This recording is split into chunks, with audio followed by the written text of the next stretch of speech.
بلکہ غریبوں کو یاد کرو. دیکھو آپ کے محلے میں کون غریب ہے, خاموشی سے جاؤ, 1000-2000 کا راشن خریدو اور غریبوں کے گھر خاموشی سے دیاؤ جا کر.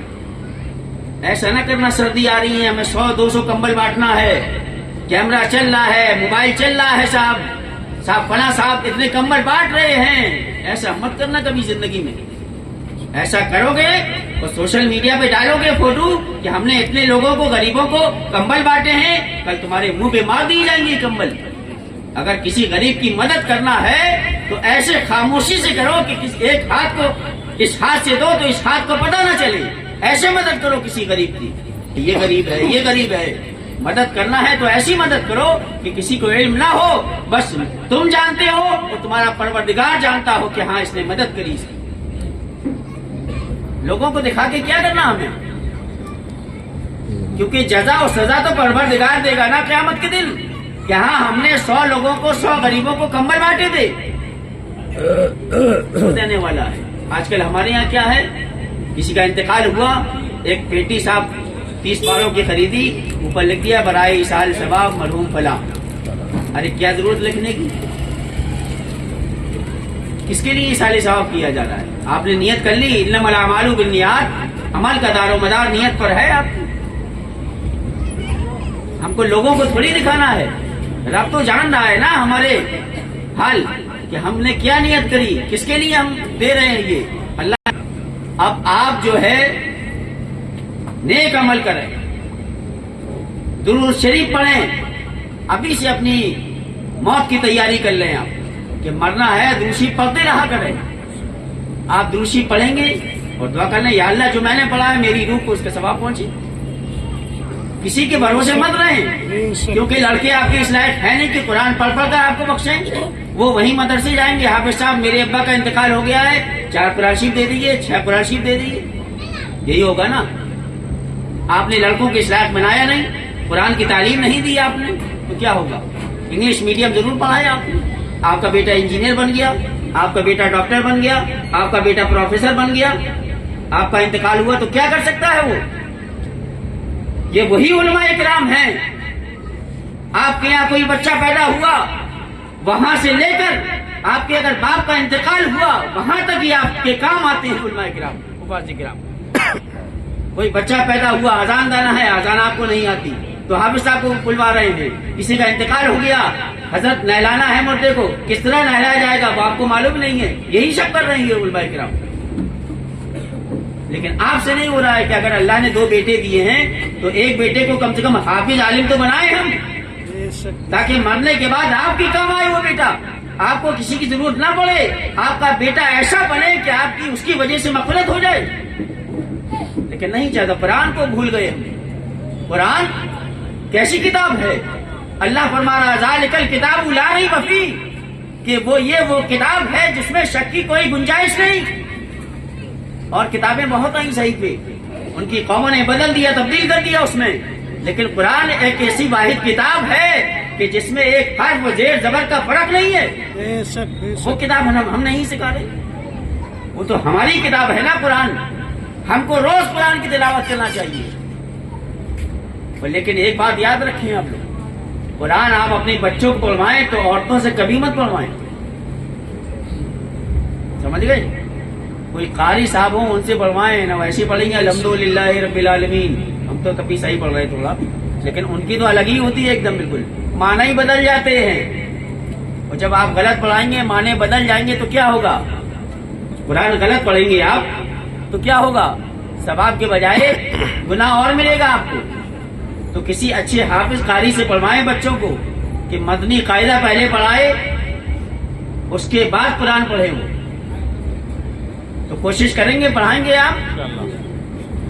بچوں کو قرآن ضرور پڑھائیے, اپنی کتاب ہے قرآن, اور ان کو اتنا دین تو سکھائیے کہ حلال اور حرام کی تمیز کر سکیں, کہ ہاں کیا صحیح ہے کیا غلط ہے, معلوم ہی نہیں ہے.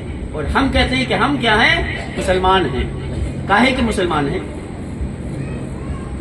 گوشت کھانے کے مسلمان ہیں؟ کاہے کے مسلمان ہیں؟ یہ نام کے مسلمان ہیں. صاحب میرا نام عبد الرحمان ہے, عبداللہ ہے میرا نام, بس اسی کے مسلمان ہیں. داڑھی ہمارے پاس نہیں, ٹوپی ہمارے پاس نہیں, کرتا پاجامہ ہمارے پاس نہیں. ہم یہ کہہ رہے مسلمان ہیں. ہم کیسے معلوم کریں مسلمان ہیں آپ؟ ابھی یہاں بیٹھے معلوم ہو رہا ہے کہ مسلمان ہیں. ابھی روڈ پہ چلے جائیں گے ہم, ٹرین میں بیٹھیں گے ہم, 50-60 بیٹھے ہوں گے وہاں, کیسے پتہ لگے گا کون مسلمان ہے؟ بتائیے. ٹوپی آپ کے پاس نہیں ہوگی ٹرین میں, کرتا پاجامہ آپ کے پاس نہیں ہوگا, داڑھی آپ کے پاس نہیں, ہم کیسے پہچان کریں؟ ارے یہی تو پہچان ہے. کرتا پاجامہ پہنے ہو, ٹوپی لگائے ہو, داڑھی ہو, معلوم ہو جائے گا ہاں مسلمان ہے. پنجابیوں کی پہچان دیکھی آپ نے؟ پنجابیوں کو دیکھا نا, سردار جی کو پہچان ہے لیکن نہیں. کہیں بھی آ جائے ابھی پتہ لگ جائے گا ہاں سردار جی ہے, یہ پنجابی ہے. تلوار بھی رہتی ہے, لیکن ہماری جو پہچان تھی وہ ہم نے اپنی پہچان ہی ختم کر دی, مٹا دی پہچان, ختم ہو گئی ہماری پہچان.